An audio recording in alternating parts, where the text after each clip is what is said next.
오늘 아침 뉴스 연구소.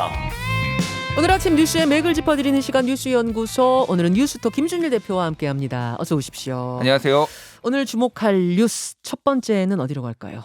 대놓고 설전, 대놓고 영입. 국민의힘. 예. 어제 이준석 대표하고 조수진 최고위원이 대놓고 한판 붙었어요. 예. 어제 하루 종일 이제 타임라인이 좀 있었는데요. 네. 어제 오전에 일단 선대위 비공개 회의가 있었는데 이준석 대표가 이제 상임선대위원장이죠. 그 공보단장인 조수진 최고위원한테 일부 언론에서 윤핵관 보도가 아직도 나오고 있고 김종인 총괄선대위원장하고 나를 공격하는 방식이 나온다. 이거를 정리하라라고 왜냐하면 지시를 했다고. 공보단장이니까 그거 나서서 좀 언론 좀 정리해 주세요. 이런 거예요. 근데 조수진 최고위원이 내가 왜 그쪽의 명령을 들어야 하느냐 이런 취지로 발언을 했다고 합니다. 그러니까 이 대표가 내가 상임선대위원장인데 그럼 누구 말을 들어야 하냐라고 하고 네. 조 최고위원이 나는 후보 말만 듣는다라고 하니까 이준석 대표가 책상 꽝 치고 나갔다고 하고 그 책상 소리가 밖에서도 다 들렸다고 합니다. 고성이 다 들렸다는 예, 거예요. 예. 그렇게 회의는 끝났어요. 예. 그 이준석 대표가 이제 기자들하고 만났어요. 회의가 끝난 뒤에. 네. 그런 다음에 개선 이제 뭐 지휘 라인이죠. 지휘 라인에 대해서 좀 바로잡고자 이런 얘기를 한 것이고 상황을 엄중하게 알았다라고 하면은 개선도 올바로 인지했을 것. 그러니까 한마디로 얘기하면 내 지시를 받아야 되는 위치에 있는 사람이다. 이렇게 얘기하면서 불편한 기색을 보였고요. 조수진 최고위원도 오늘 일어난 일은 모두 제 탓이라고 얘기를 하면서 오전에 일단락 되는 듯 했습니다. 네. 근데 오후에도 이제 사태가 계속됐어요. 그러니까 조수진 최고위원이 이제 어떻게 된 일인지 기자들이 엄청 질문을 했나 봐요. 네. 근데 일부 그거에 대해서 유튜브 링크를 가로세로 연구소에 유튜브 링크를 보냈다고 합니다. 가로세로 연구소의 유튜브 중에 어떤 내용을 보낸 거예요? 그러니까 이준석 대표의 좀 뭐 자극적인 내용인데 제목이 뭐 정신 상태가 제정신이 아니다. 뭐 이런 류의 썸네일이 들어가 있는 거를 이제 기자들한테 보냈다고 해요. 그러니까 가세연에서는 계속 지금 이준석 대표를 사실 공격해 왔잖아요. 그렇죠. 예. 그것 중에 뭐 정신 상태가 이상하다는 썸네일의 것을 조수진 공보단장이 기자들한테 뿌렸어요. 네, 뭐 많이 뿌린 것 같지는 않고요. 어쨌든 근데 그거를 이제 이준석 대표가 캡처를 해가지고 페이스북에다 올린 거예요. 그러면서 왜 공보 업무에 집중 안 하고 이런 거는 왜 언론인들한테 전송하고 있느냐? 알아서 거치 표명하라라고 이제 얘기를 한 거예요. 조수진 최고위원, 조수진 공보단장 거취 표명하라. 이렇게 하자. 그 다음에요. 예. 그러니까 자정쯤 어제 이제 뭐 새벽이죠. 자정쯤에 조수진 최고위원이 이제 기자들한테 계속 문의가 오는데 일일이 답변하기가 어려우니까 이게 정리가 잘 된 것 같아서 그 유튜브 링크를 몇 명한테 보냈다. 이렇게 얘기를 했으면서 좀 죄송하다라고 또 얘기를 하는데 잠깐만요. 예. 그러니까 기자들이 이게 무슨 일입니까? 물어오는데 가로세로 연구소께 정리가 잘 된 것 같아서 그걸 보낸 거다? 예, 라는 그렇게 해명이에요? 페이스북에다가 네. 이제 해명을 한 거예요. 네. 예, 아침 상황이 정리가 잘 된 것 같아서 문자와 유튜브 링크를 내용도 확인하지 않고 기자들한테 보냈다라고 하는데 썸네일이 되게 자극적이거든요. 그러니까 그게 해명이 좀 안 되는 것 같고 그래서 오늘 오전 6시에 이준석 대표가 뭐 말도 안 되는 사과 같지 않은 사과를 했다.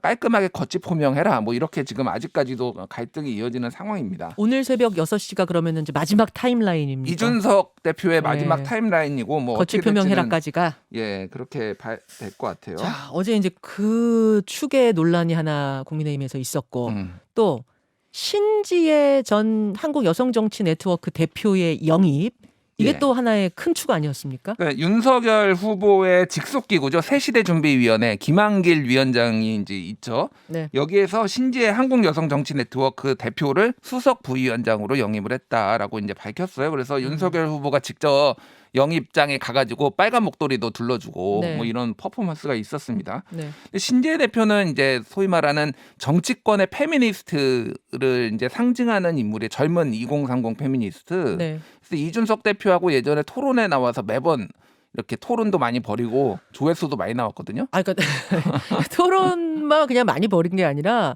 최근까지 국민의힘에 대한 공개 비판을 한 8번인가 했고요. 예. 이준석 대표를 히틀러라고 얘기를 한 게 한 달 반 전쯤 일이고 네. 또 이번 대선은 조폭을 뽑느냐 양아치를 뽑느냐 하는 선거다. 이런 얘기도 했었어요. 뭐 지난 7월에는 여가부 폐지 공약으로 젠더 갈등을 조장하는 혐오 정치를 규탄한다 하면서 국민의힘 당사 앞에서 기자회견도 열고 그랬고요.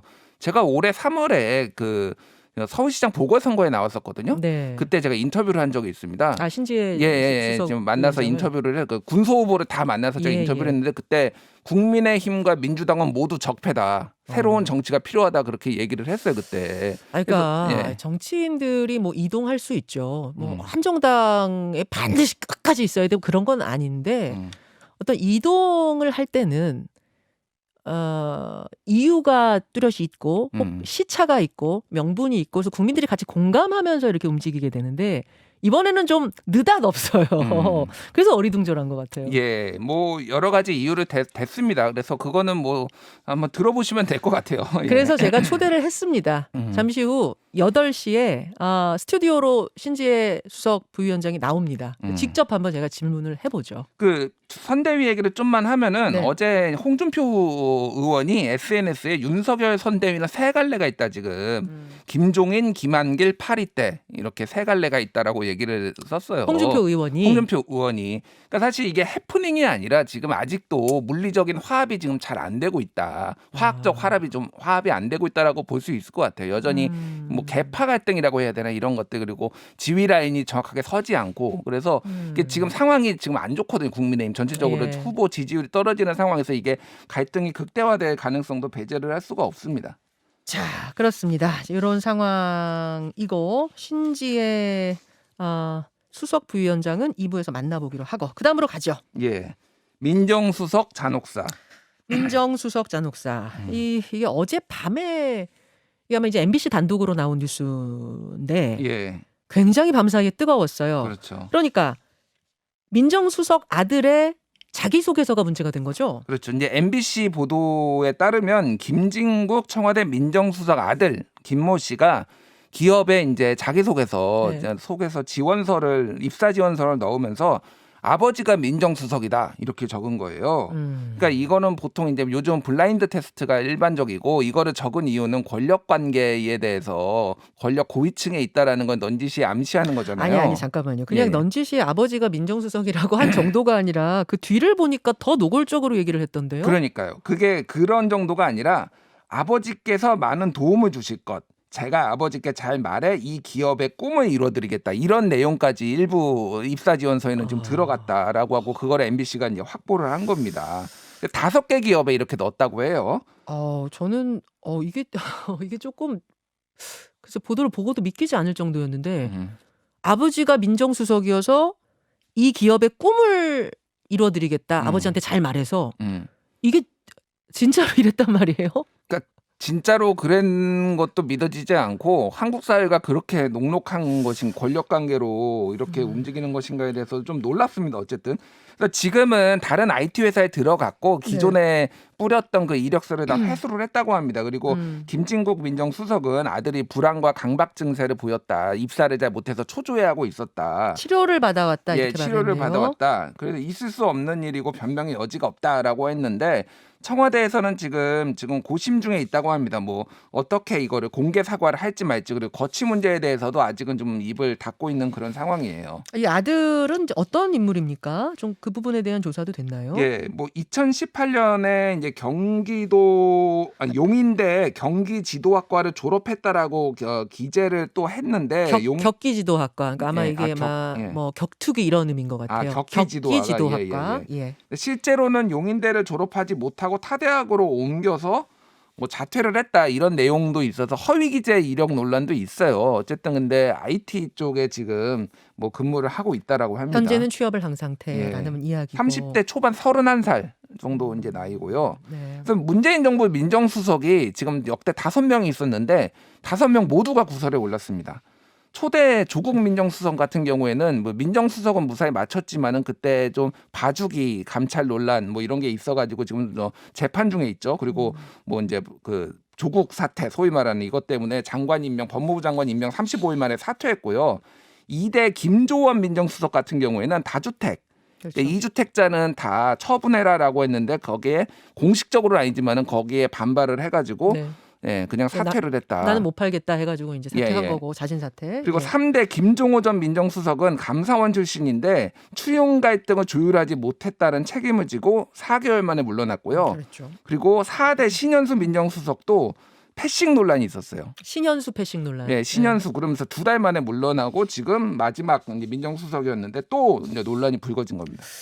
그러니까 이게 지금 아버지가 그러니까 민정수석이 개입을 하거나 그런 걸로 보이진 않아요. 현재까지로는 그냥 아들이 자기가 그렇게 쓴 거기 때문에 이게 민정수석이 물러나야 되는 문제인 것이냐는 가지고는 또 밤사이 여론의 갑론을박은 있더라고요. 예. 예, 있긴 있는데 하여튼 좀 이건 두고 봐야겠습니다. 분위기 좀 제가 들어오는 대로 그러니까 전달을 해드리고. 민정수석이라는 자리가 네. 소위 말해서 뭐 공직기강하고 이제 뭐 소위 말하는 감찰 논란까지 있잖아요. 이게 민정수석이 지금 민주정부에 필요한 것이냐라는 논란까지 있어요. 그러니까 막강한 권한을 가지고 있으니까 이런 논란들이 또 끊임없이 불거지는 것 같습니다. 자, 여러분의 의견들 좀 보내주십시오. 세 번째로 갑니다. 상당한 규모다. 뭐가요? 신년 특사 얘기인데요. 어제 박범계 법무부 장관이 신년 특별 사면에 대해서 기자들을 만나서 이렇게 얘기를 했어요. 상당한 규모가 될 것이다. 어허. 그런데 이명박 박근혜 전직 대통령이 이제 초유의 관심이잖아요. 네. 지금. 근데 그거는 사면은 대통령 권한이다라고 좀 이제 말을 아끼는 분위기였어요. 그래서 어제 이제 사면 심사위원회가 열렸고요. 오늘까지 열립니다. 그래서 이제 사면의 기준과 원칙, 취지 등은 이미 정해져 있다라고 얘기를 했어요. 네. 그래서 이제 주로 이제 지금 얘기가 나오는 것은 민생사범, 모범 재소자, 집회 시 사범 명단을 보고해 달라고 이미 했기 때문에 그런 거 중심으로 할 것이고 지금 뭐 예를 들면은 뭐 재벌이나 뭐 이러면은 뭐 그런 특별범죄 이런 쪽은 이제 사면을 안 하는 것으로 가닥이 잡힌 것으로 알려져 있어요. 예, 예. 그러니까 상당한 규모가 얼마나 되느냐라고 하면은 역대 4번 단행을 했는데 네. 1년 차 때 6천 명대, 2년 차 때 4천 명대, 3년 차 때 5천 명대, 4년 차 때 3천 명대였거든요.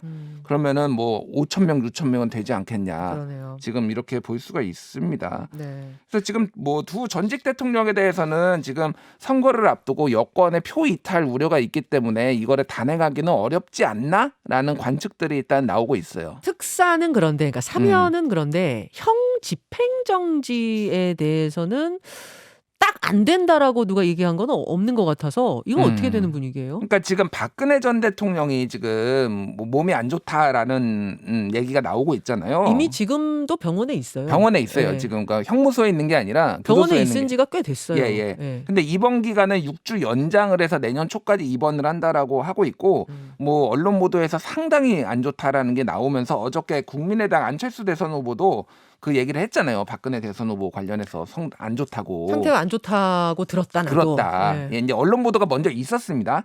그러니까 이제 이런 시나리오가 나오고 있어요. 서울구치소장이 직권으로 형 집행정지를 신청을 하면은 형 집행정지 심의위원회가 열리고 네. 정말 건강이 안 좋다라고 하면은 여기에서 이제 집행을 정지하면서 석방이 되는 시나리오도 있습니다. 그래서 사면보다는 대통령 부담이 정권 부담이 훨씬 덜어지죠. 왜냐하면 몸이 아픈 사람은 하는 거니까. 형 집행정지라는 것은 형이 잠시 뭐 건강이든지 여러 가지 사유로 인해서 형이 중단되는 거지 사면은 아닌 거잖아요. 그렇죠. 그럼 다시 원상태가 되면은 감옥으로 간다는 게 상식적으로는 그런 거잖아요. 원칙적으로 그런데 워낙 네. 고령이고 계속 뭐 안 좋을 가능성도 있죠. 그러니까 뭐 그거는 봐야 됐고 뭐 이재용 부회장 사면 여론도 일부 보수 언론에서 지금 계속 얘기를 하고 있어요. 이재용 부회장은 지금은 가석방 상태인데 예, 가석방 상태인데 아예 사면을 해라. 뭐 그런 이제 여론들도 있고 하는데 지금 그것도 상당히 정권 차원에선 부담이 되기 때문에 그리고 이미 바깥에서 활동을 하고 있는데 그것까지 굳이 해야 되나라는 여론도 있습니다. 자, 오늘은 뭐 여러분, 우리 청취자 여러분의 여론을 제가 던져야 할 것들이 많네요. 이 사면 문제, 형 집행 문제에 대해서는 어떻게 생각하십니까? 그리고 아까 그 민정수석 문제에 대해서는 또 어떻게 생각하시는지 의견을 받으면서 오늘 1부, 2부 진행하죠. 김준일 기자 수고하셨습니다. 감사합니다.